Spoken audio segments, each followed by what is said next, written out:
let's go ahead and get to today's tough question, predicting Tennessee's 2024 schedule, which will be just right around the corner. Today's tough question brought to you by crafttreats.com. Today's tough question. Take a side.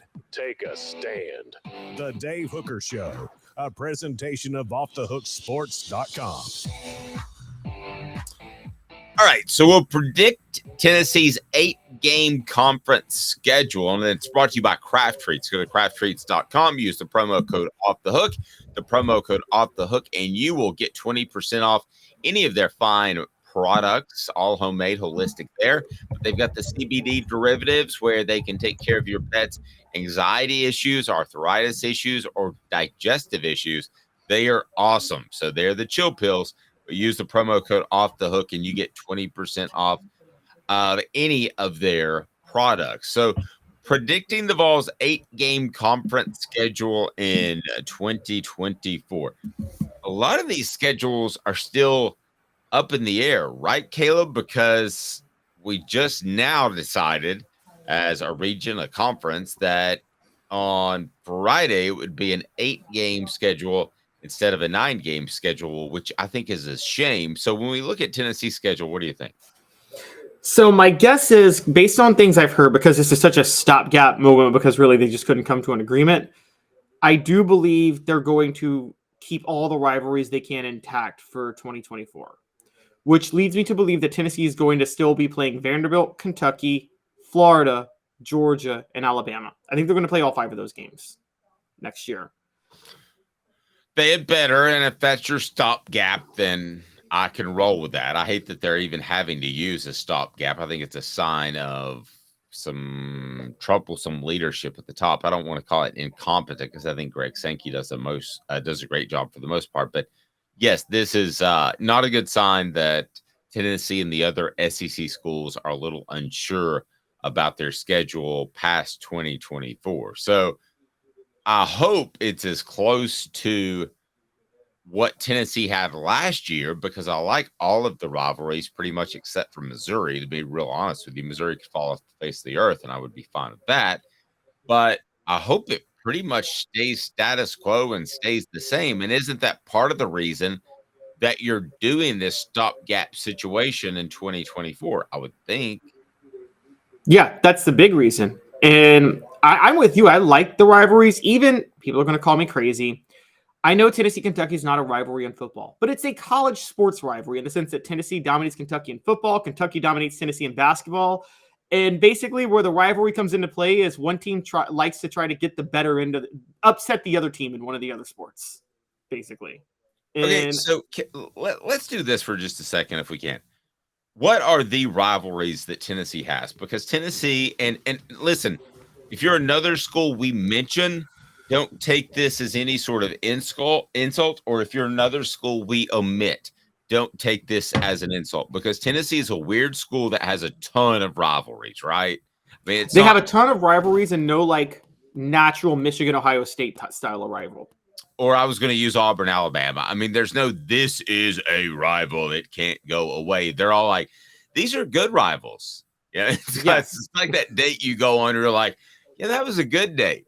That wasn't a great date. It's not like I met my soulmate, and it wasn't a complete dump either where I'm never going to call the other person back. But they're all kind of really, really good dates where you're like, there's a possibility there. So Tennessee, Kentucky is a rival because partly of basketball.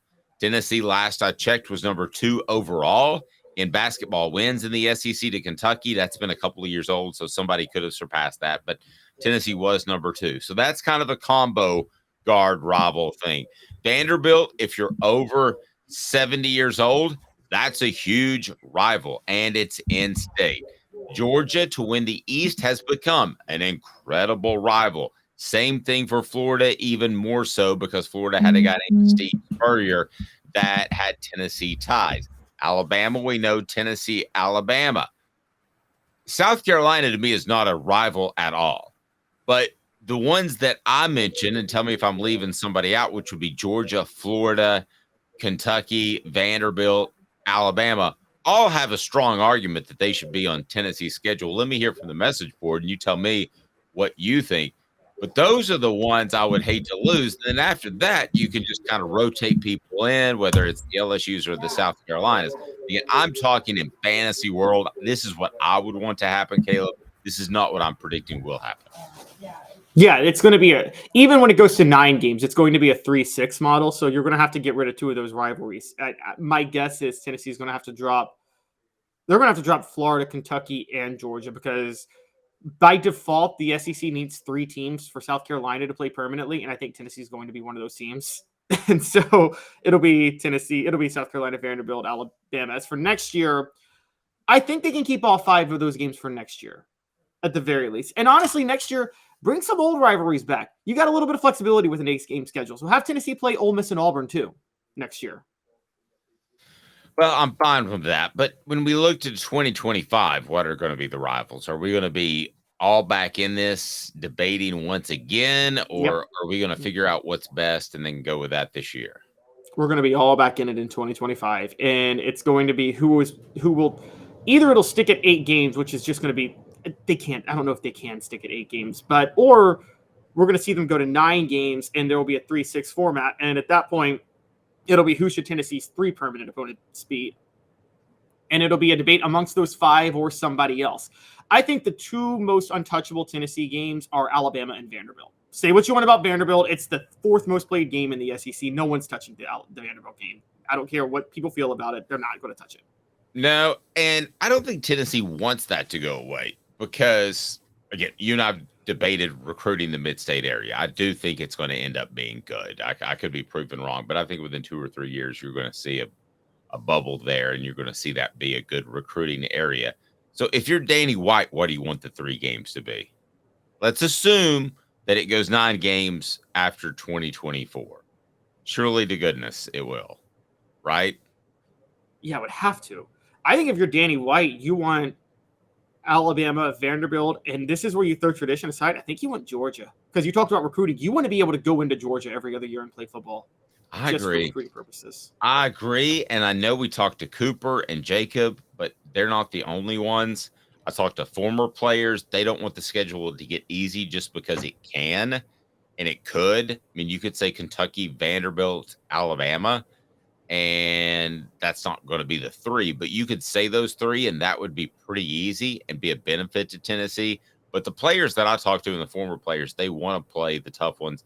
You mentioned Georgia. I agree with you, but I don't want to agree with you. I take Georgia just slightly over Florida because, I grew up in the Florida series time. So emotionally, I'd rather have Florida, but from the standpoint that you're talking about recruiting, if you got to play a tough perennial program, and Georgia's better than Florida now, but you don't know what it's going to be like in 5 years. If you'd rather play a tough perennial program that's in the East, what remains of it, then it's got to be Georgia because you want the recruiting exposure there. Oh, I agree. And I never thought about that in the past. And it didn't hit me until you've talked to me about more than anybody about how much Tennessee relied on South Carolina to win the national title in 98. Well, what happened? South Carolina joined the SEC in 1992. And I'm pretty sure Tennessee playing South Carolina every other year in South Carolina helped them recruit that state pretty well. And I never thought about the concept that playing schools like that. And then in basketball, I don't know if you know this, John Calipari, when he took over Memphis back in 2000, he canceled series with Ole Miss and Tennessee. And he had a good point. Memphis has very good high school basketball talent. And he was like, why should I let these schools come into Memphis to recruit talent when we have to go to their places? And it's not like you can go to Knoxville and recruit the same level of talent. And no, he was right. Nobody wanted to hear it, but he was exactly right. I wouldn't have played Tennessee if I were in Memphis. Yeah. Yeah, you don't want them coming in to recruit your players.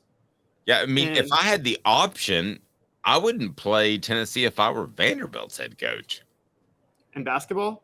Yeah. Football? Yeah. No, if I had the option, I mean, you don't, but if you did, I mean, why? Because, again, I think Nashville's a growing city. We can debate whether or not it's going to be a great recruiting city. It is great in basketball recruiting already. It's already a great basketball recruiting place. Right. So I don't want you dudes in there wearing your snazzy orange jerseys, running around the Memorial Coliseum and having players in the Nashville area think, I'd rather go there. They look a lot cooler than that gold and brown stuff that Vanderbilt uses. Yeah. I mean, what Calipari tried to do Honestly, give me no offense, Vanderbilt fan, but other than the degree, give me one reason to go to Vanderbilt. Anybody on the message board. I might give away a Hooker T-shirt or a Kraft Treats gift certificate. And it ain't like hookers are a good reason to go to Vanderbilt because Tennessee is a little bit not, they're never going to legalize that. So it's right. Now, everybody think about it. I guess the town is pretty cool. I guess. I don't know. Being in Nashville. I mean, being in Nashville is really cool. I do love Nashville. But but I haven't been to Nashville in so long. There's a matter of time that it's coming. It's either this year, next year, or it's within 5 years. Travis says Nashville is bleeping awesome. Yeah, but we're going to show up before long, and it's going to be like Atlanta from the 90s to the 2000s to me. Whoa, it got too big. It's going to be like downtown Gatlinburg from the 90s to now, and it's like, whoa, it got too crowded. It's funny. So one of my friends, a really good friend of mine, he's African-American, lives in Atlanta. He's like, I feel like Nashville's like white people's Atlanta. That's what he said. It's actually a pretty good comparison. Jacob Warren, what should people do with this channel? What's up, everybody? This is Jacob Warren asking you to like, subscribe, and share. Dave needs this.